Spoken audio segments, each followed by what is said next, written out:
Bom dia, senhor Rogério. Obrigado pela atenção aqui com a Rádio Nereu Ramos. Bom dia, Jorge Tais. Bom dia a todos os ouvintes da Rádio Nereu Ramos. Eu que agradeço, é um prazer muito grande estar de volta aqui a essa belíssima e consciente cidade que é Blumenau, tão afetada por eventos climáticos, por enchentes, e que soube se recuperar. Um exemplo para toda Santa Catarina, um povo obreiro, trabalhador e consciente das suas obrigações. E é sempre bom estar aqui, principalmente quando a gente é ciceroneado, né, e recebido por essa pessoa tão querida e tão conhecida na cidade que é Lauro Baca. Então a gente se sente em casa, a gente se sente muito à vontade, né? Então eu queria assim dizer que, em primeiro lugar, a Rede Sustentabilidade, que é o partido da Marina Silva, ela hoje está apresentando um novo paradigma do ponto de vista da entrada na política. Ou seja, nós saímos desse conflito de bom e mal, de direita e esquerda, daqueles que têm a verdade absoluta, que querem resolver na porrada, fechando o Brasil, ou com atos de violência, ou com dogmas que estão em certas cartilhas. Para você ter uma ideia, antes de falar do programa, nós, em pouco tempo, em cerca de 2 meses e meio, que eu fiz uma caminhada em todo o estado, estamos terminando justamente aqui pela região de Blumenau. Nós passamos do último ano que nós concorremos com a Marina Silva junto com o PSB, tínhamos 4 candidatos. Hoje nós temos 56 pré-candidatos em todas as regiões. Temos 13 pré-candidatos a governador, como é o meu caso. Então, quer dizer, eu não sou candidato a governador, sou pré-candidato a governador até as convenções. Esse é o segundo partido que mais apresenta pré-candidatos majoritários, perdendo só para o PSDB. Isso mostra que, em pouquíssimo tempo, nós demos um salto muito grande, muito mais porque as questões ambientais, as questões de sustentabilidade e o olhar para o futuro, que há 20, 30 anos era meia dúzia que falava sozinho. Eu e o Baca encontramos muito, trocava muita ideia aqui, eu, ele, mais meia dúzia de abnegados, e a sociedade nos via um pouco como uma espécie de feiticeiro, um sujeito que estava meio fora da casinha. Hoje é o contrário. Se você quiser ter uma luta, por exemplo, sobre as mudanças climáticas que afetam o planeta inteiro e que afeta Blumenau, você não precisa de nenhum movimento ambientalista. Você vai para o que está na ponta da pesquisa no mundo sobre climatologia, e são eles que acusam os problemas que nós temos atualmente com relação às mudanças climáticas. Não é mais um problema ambiental, é um problema científico, um problema civilizatório. Conter hoje o desmatamento da Amazônia não precisa mais do Chico Mendes ou de grandes movimentos, embora eles sejam fundamentais. Mas o que nós temos são radares que têm alta precisão e que permitem observar em tempo real quando está sendo feito o desmatamento. Avisa a Polícia Federal, que autua na hora. Então, a ciência hoje é uma aliada ao meio ambiente. E nós somos aliados dessa nova tecnologia, seja da internet das coisas, seja da indústria 4.0, que é uma indústria que pode ter uma produção mais específica, pode diminuir, inclusive, o consumismo e, ao mesmo tempo, causar um menor impacto ambiental. Então, nós não somos contra o progresso, não somos contra o desenvolvimento, ao contrário, nós somos favoráveis a que o desenvolvimento seja sustentável. Para isso, existem alguns princípios, e são esses princípios que vão ser trabalhados no nosso programa de governo. Por exemplo, na área da educação, mais do que ficar construindo prédio, fazer inauguração e trabalhar com grandes propagandas sobre uniforme, merenda escolar, nós vamos trabalhar na perspectiva de uma integração do bem viver dos professores e dos alunos, criando, por exemplo, hortas comunitárias, ao mesmo tempo fazendo com que essa horta seja o estudo de biologia, o estudo de sociologia, o estudo de agronomia dentro da própria escola do 2º grau, e depois eles vão fazer a sua própria merenda com uma nutricionista que vai dar esse alimento equilibrado.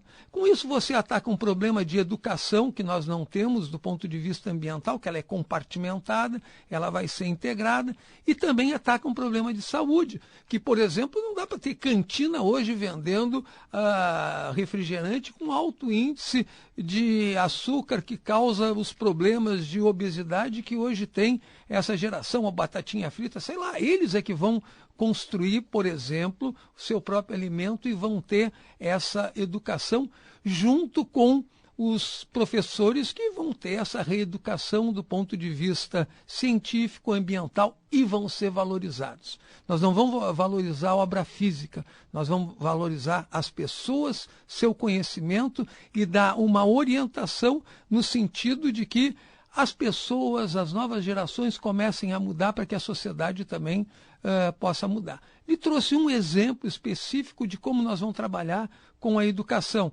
Já poderia dizer que isso se cola com a saúde. Que na área da saúde, por exemplo, já me perguntaram quantos hospitais você vai construir, quanto é que vai dedicar, como é que vai fazer para tratar do rombo do SUS. A primeira questão que tem que se pensar em saúde é de onde vem a doença e não a maneira pela qual se trata. Hoje, boa parte das doenças que chegam aos hospitais estaduais, ela vem de, por exemplo, das camadas mais pobres da população com diarreia. Esse é um exemplo clássico que nós temos, que lotam os nossos hospitais e as nossas ambulâncias. Para isso, não precisa hospital, precisa uma rede de esgoto competente. Ver a água como um bem público e não como uma commodity. Não algo que deva ser comercializado, mas sim utilizado pela população. Essa vai ser uma orientação de governo nosso. A água vai ser bem público e nós vamos trabalhar no sentido de ter o tripé da sustentabilidade nessa área, que é esgoto sanitário tratado, ou seja, saneamento básico. Mas junto com o saneamento básico, o tratamento do lixo. Não adianta tratar esgoto sem fazer a coleta seletiva e a coleta correta do lixo. E, por fim, a captação de água. Água, esgoto e lixo vão ser um conjunto de ações que o governo do estado, juntamente com os municípios, vão trabalhar para a melhoria da população. Isso são princípios da sustentabilidade aplicada à administração pública de forma concreta, mas como eu falei, com uma visão sistêmica, onde a saúde não é algo que esteja compartimentado, a educação compartimentada. Elas vão ter diálogos e elas vão apresentar resultados e esses resultados vão otimizar os recursos que nós temos para o Estado. Isso, vai dizer, é um delírio? Não, já existe em algumas comunidades, por exemplo, a Suíça desenvolve esse tipo de atuação, principalmente com lixo, esgoto e captação de água, sendo todos eles públicos. Nós achamos que mais do que público ele tem que ser comum e as empresas públicas têm que valorizar os seus funcionários e permitir que se tenha uma autogestão. Nesse sentido, essa é uma posição minha. Somos contrários a esse movimento que está tendo de privatização da Casan, de privatização da Celesc e, no plano nacional, privatização da Eletrobras. Porque os interessados que têm em comprar, principalmente a Eletrobras, são do governo chinês. Nós vamos estar vendendo parte da nossa soberania para a soberania chinesa. E nós devemos pensar justamente o contrário. Aqueles servidores que efetivamente não contribuem, que estão lá como cabide de emprego, ou que não estão incorporados no espírito da empresa, devem ser afastados, sim. Não se deve afastar a empresa, e sim os maus servidores, e deixar os bons servidores que tenham uma autogestão, que eles mesmos possam decidir os rumos da empresa. Evidentemente que com uma orientação, e esse é o nosso papel, do governo do Estado. Porque senão o que a gente vê hoje é um cabide de emprego que gente que sai da Eletrosul, depois vai para a Casan, vai para a Celesc, parece que o cara entende de tudo, quando na realidade acaba muito mais servindo aos interesses do poder do que a população. Esse é o diferencial da rede. E com esse diferencial é que Marina Silva hoje atinge índices de entre 13% e 20% das intenções de voto. Veja que teve uma pesquisa da Folha de São Paulo que perguntou para onde migrariam os votos do Lula. Aí vai um pouquinho para cada canto, agora a maior parte deles, quase 50%, 43% desses votos vão para Marina Silva. Agora Joaquim Barbosa, da mesma forma, anunciou que não vai ser candidato. Fizeram uma pesquisa para onde migram esses votos de Joaquim Barbosa. Mais da metade deles migrariam para Marina Silva, até porque ela foi candidata também na última eleição pelo PSB. E com os índices que ela já tem, ela incorpora e se torna uma candidata viável. Nós estamos falando aqui de um partido que pode vir daqui a poucos meses, daqui a 6 meses, presidir a nossa nação. Assim como havia uma grande descrença de que um governador perdido lá em Alagoas pudesse ser presidente da República, acontece com Collor, que foi um grande desastre. Da mesma forma que um operário que sai da linha de fábrica pudesse vir a ser presidente, era impensável num Brasil antes da democratização, e nós tivemos essa realidade. Hoje, quem tem o sentimento da transformação do século XXI e com propostas para unir o Brasil, nós não vamos entrar nesse jogo dos amigos e dos inimigos, e sim das competências e das incompetências, para que efetivamente a gente tenha uma nova resposta na política. Nós começamos pela questão ética, porque para nós está muito claro, nós não admitimos que tenham candidatos ficha suja, que tenham candidatos que tenham envolvimentos com o mau uso do dinheiro público, e esse é um princípio que nós afastamos. E, ao mesmo tempo, nós não somos sectários, né? Você já vai me perguntar, aqui em off, perguntou, e aí, vão fazer coligação? Então, eu queria dizer que nós já fizemos uma grande coligação, que foi com a sociedade civil. E um dos exemplos está ao meu lado. O Lauro Baca não é da rede, não era afiliado, tinha uma atuação como jornalista, mas é alguém reconhecidamente dentro da sociedade como uma autoridade na área ambiental. Foi secretário, trabalhou em diversos movimentos e era sempre uma espécie de consultor permanente para as questões ambientais. Ele tem o perfil que tem a rede. Então o Lauro Baca é um candidato cidadão.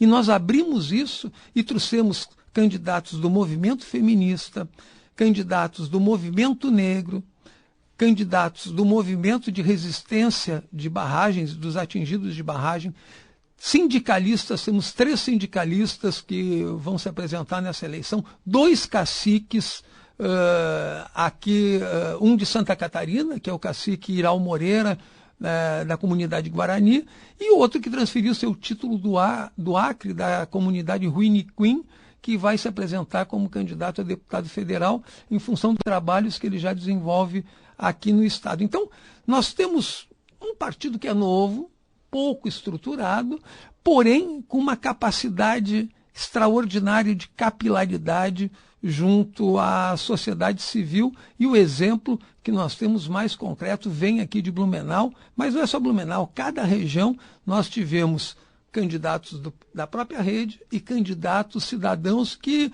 dão vamos dizer, esse tempero de um diferencial ético baseado na sustentabilidade e que pode apresentar, sim, alternativas concretas, tanto para o Brasil quanto para Santa Catarina. Então, esse é para começar o nosso bate-papo, essa é a primeira levantada de bola que a gente vai dizer assim, concretamente, nós estamos querendo saber quem é esse eleitorado de Marina Silva, para que venha também a trabalhar na perspectiva do governo, do Senado, que esses votos venham para os nossos deputados. Para você ter uma ideia, a Marina Silva, que está com 13% a 20%, se ela transferir só 2,5% dos votos, eu estou falando praticamente 10%, 12% do que ela faz.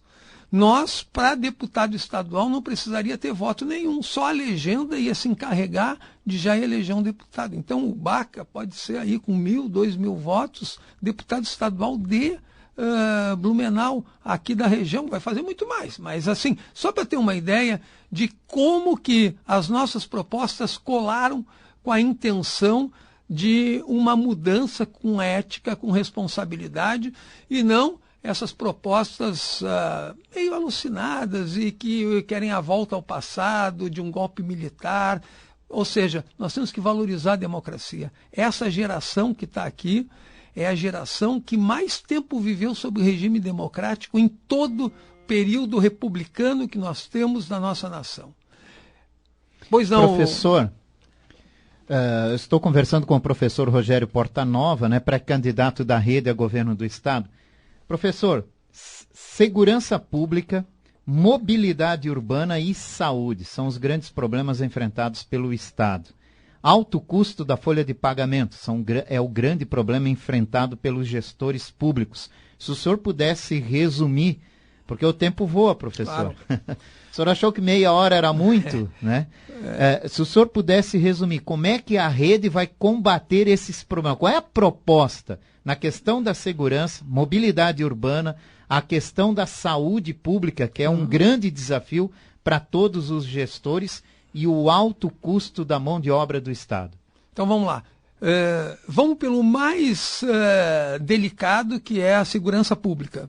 A segurança pública ela tem que trabalhar hoje, eu não tenho dúvida, com o que se chama de inteligência. O que é inteligência? Hoje nós temos uma polícia que investiga e não prende. E nós temos uma polícia que prende, mas não investiga. E, geralmente, Polícia Civil e Polícia Militar não se conversam. E quando uma entra em greve, o cara que está preso e não tem investigação, o juiz solta. E quando o outro deixa de trabalhar, aquele que investiga e não prende, o sujeito também fica solto. Então, a primeira coisa que tem que fazer, inteligência, unificação das polícias. Segundo, tecnologia. Tem que colocar não só mais câmaras de vigilância, acabar com esse negócio de presídio. Por que o meu celular não pega aqui, pega em presídio? Isso não dá para entender. Até hoje eu não consegui saber qual é a lógica que faz com que o celular funcione melhor dentro das cadeias.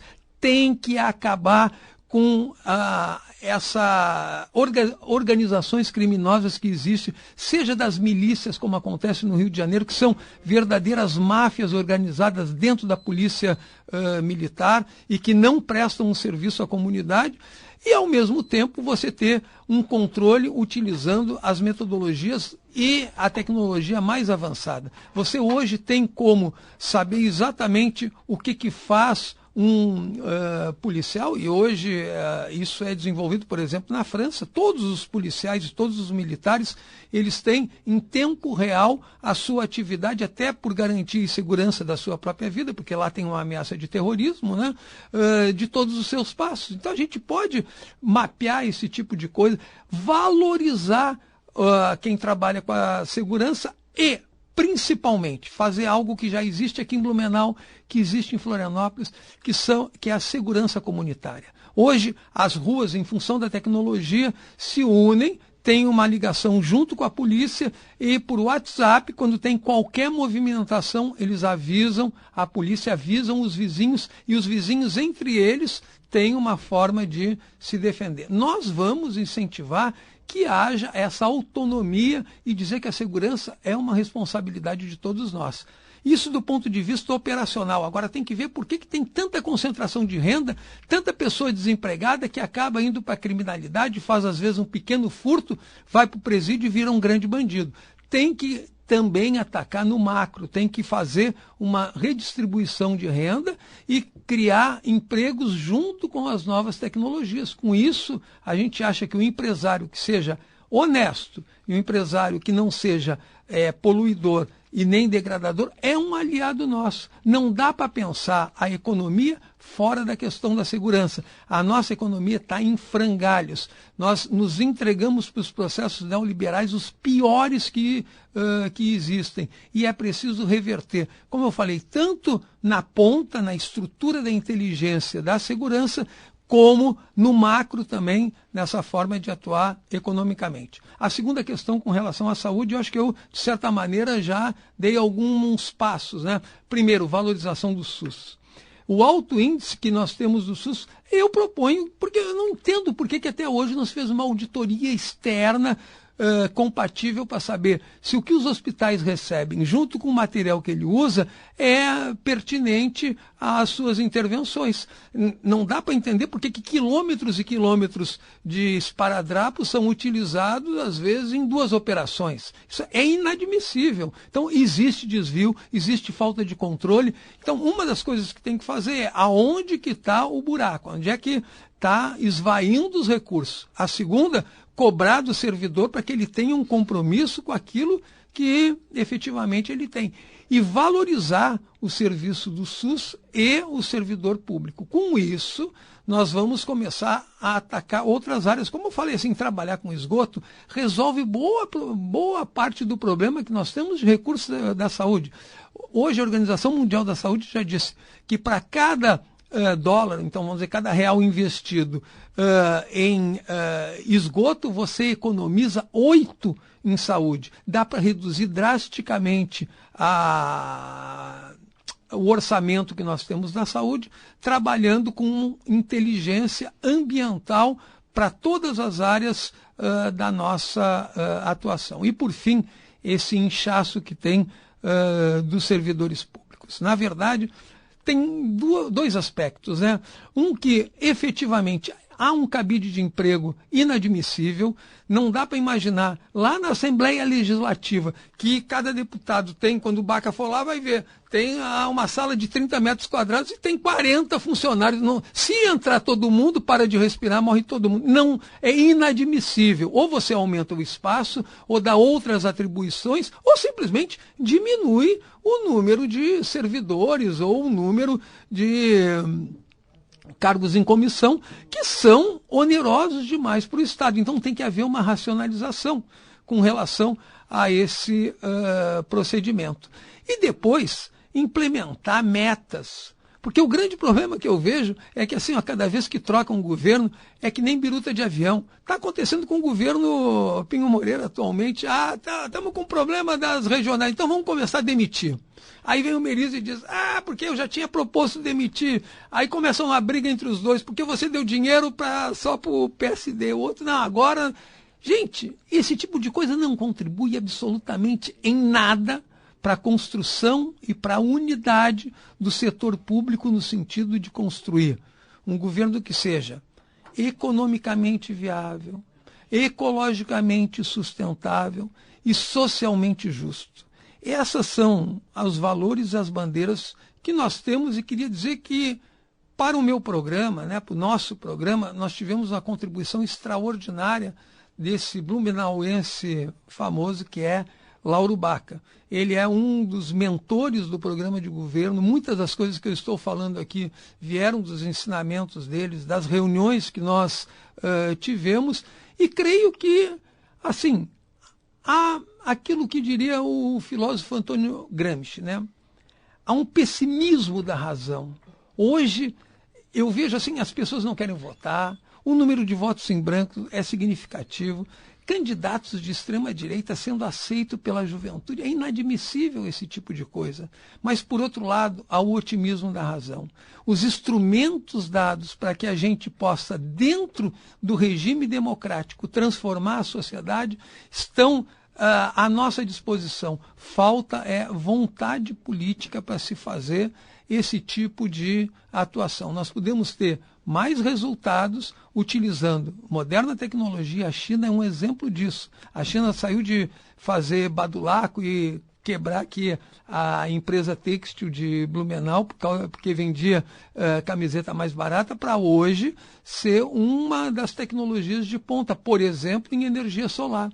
Como é o principal parceiro do Brasil, eu não entendo porque que até hoje o Brasil não fez um pacto de que tudo que é aplicado em energia solar com o preço chinês para a China não seja também aplicado para o Brasil. Nós resolveríamos um problema seríssimo, que é esse da energia, das barragens, dos impactos que ela tem, e entraríamos já num novo modelo de produção de energia de baixo carbono, abandonando, por exemplo, o parque industrial que nós temos ainda do carvão. É inadmissível ter um parque industrial de carvão no sul do estado. Não tem que demitir aquelas pessoas, tem que requalificar para um outro modelo de energia. E nós já temos o maior parceiro comercial nosso, é a China. Por que não dizer todos os locais onde o ambiente está sendo afetado por questão energética e as pessoas têm um problema de desemprego, nós vamos aplicar ali modernas tecnologias. Comigo, o governo de Santa Catarina vai ser parceiro desse tipo de iniciativa. E creio que eu tenho os melhores aliados dentro dessa nossa equipe, seja em cima com Marina Silva, seja embaixo com os nossos pré-candidatos a senador, deputado estadual e deputado federal. Quais são as contas da rede para a eleição de outubro em Santa Catarina, né? Qual é o planejamento de crescimento do partido aqui no estado? Olha, isso é um elemento de futurologia. O que nós podemos falar é do presente. Tá? Em cada lugar que a gente vai, a gente vê que há uma aceitação muito grande das ideias e das propostas de Marina Silva. Já é a terceira eleição que ela concorre. Concorreu em 2010, concorreu em 2014, quase chegou ao segundo turno em 2014, e agora ela parece ser consolidada. E é a primeira vez que ela concorre por um partido próprio. E na primeira vez a gente consegue ter uma candidatura própria praticamente sem dinheiro nenhum, quer dizer, as minhas próprias expensas, e ter um número de pré-candidatos digno de partidos grandes. E digo mais, estamos ainda abertos a outros partidos que não estejam envolvidos em corrupção e que venham a defender princípios da sustentabilidade na ótica mais ampla de Marina Silva e mais restrita aqui da nossa pré-candidatura, são bem-vindos. Temos um diálogo hoje, não tem por que esconder, franco com o PPS aqui em Santa Catarina. Vemos, por exemplo, em alguns ativistas do PSOL, grandes batalhadores na área ambiental, cientistas comprometidos com uma visão de querer transformar essa realidade, e outros movimentos aí, eu falei da esquerda, né, mais à direita, como o Livres, por exemplo, que é um grupo de pensadores liberais que, quando o Bolsonaro foi para o PSL, eles são fundadores do PSL, eles disseram, esse sujeito não é liberal. Eles disseram, não, mas afinal de contas, a conjuntura, ele pode ganhar a eleição. Isso não interessa se vai ganhar a eleição ou não. Eles tiveram a dignidade de, enquanto grupo, dizer, não, nós somos por princípios da tolerância, do pluralismo e da democracia. Esse sujeito não representa isso. Nós estamos saindo do partido que nós criamos. Então, gente com esse tipo de dignidade é que nos interessa. Então, nós vamos ter aliança e com praticamente todos os lados, tentando unir o Brasil e lutando contra essa concentração de renda e a injustiça social, que é uma das causas de desequilíbrio ambiental que nós temos também no país. A nossa perspectiva é tentar fazer um esforço de colar nos índices que tem Marina Silva, entre 13% e 20%. Na fragmentação que tem aqui, com isso a gente se habilitaria a estar próximo aí de um segundo turno junto com os grandes partidos, e eu diria, não tanto pelas nossas qualidades, que eu tenho certeza que não são poucos, mas assim, nos 2 meses que eu estou na estrada, o que teve de meus adversários que ou caíram na Lava Jato, ou caíram em questão de crime eleitoral, achando que crime eleitoral é pouca coisa, ou acabaram renunciando à candidatura, como por exemplo o Udo Döller lá em Joinville, justamente o dia que eu estava lá. Então, assim, os candidatos que estão aí, me desculpe, assim, mas são muito comprometidos com o passado, que não é nada dignificante. Sem contar alguns que estão no poder desde a década de 70 e que se apresentam hoje como novidade, quando tem um partido mais processado dentro do país. Se a gente observar, tem que, eu acho assim, fazer uma seleção criteriosa partindo da questão da ética. E aí a gente está muito tranquilo, não somos os melhores, não somos os únicos, mas o caminho que nós temos é diferente dos grandes partidos e do que levou a Santa Catarina na situação que ela está atualmente, tão dividida quanto está no Brasil, e pessoas que ontem estavam juntos no governo estão se degladiando exclusivamente do poder pelo poder. Essa não é a nossa perspectiva, e nós temos hoje uma aceitação da sociedade infinitamente maior do que tinha da última vez que eu concorri a governador. Em 1998, eu fui candidato a governador pelo Partido Verde. E cada vez que a gente falava de meio ambiente, dizia assim, pô, isso é legal para a gente passear, ir para o parque, mas para votar, sabe, é no fulano, no beltrano, no ciclano. Hoje é o contrário. Quem são os candidatos comprometidos com a bandeira que você, como governador, está tendo? E aí a gente apresenta um leque. Acho que o que mudou foi a sociedade, o que mudou foi essa concepção de mundo, da qual nós somos apenas porta-vozes. Nós não inventamos nada e nem somos lá a grande liderança. Somos porta-vozes dessa mudança que hoje perpassa o interior da própria sociedade, e eu não tenho dúvida que Blumenau vai estar à frente desse processo e vai ser um grande aliado da próxima presidente da República e, quiçá, do próximo governo do Estado, com novos ares e novas perspectivas para o século XXI. Nós temos esse compromisso. Professor de Direito Ambiental da Universidade Federal de Santa Catarina, pré-candidato da Rede Sustentabilidade ao governo do Estado, Rogério Portanova. Obrigado pela participação do senhor hoje aqui no Jornal da Nereu. Eu que agradeço a você, ao seu programa, líder de audiência, aqui a Rádio Nereu, uma referência no rádio estadual, e sobretudo a essa figura maravilhosa que é Lauro Baca, que me acompanha, que está me ajudando aqui a gente ter uma conversa com a sociedade blumenauense. Um abraço a todos. Bom dia. Um abraço, obrigado pela presença também do ambientalista Lauro Baca, que também está acompanhando aqui com a gente.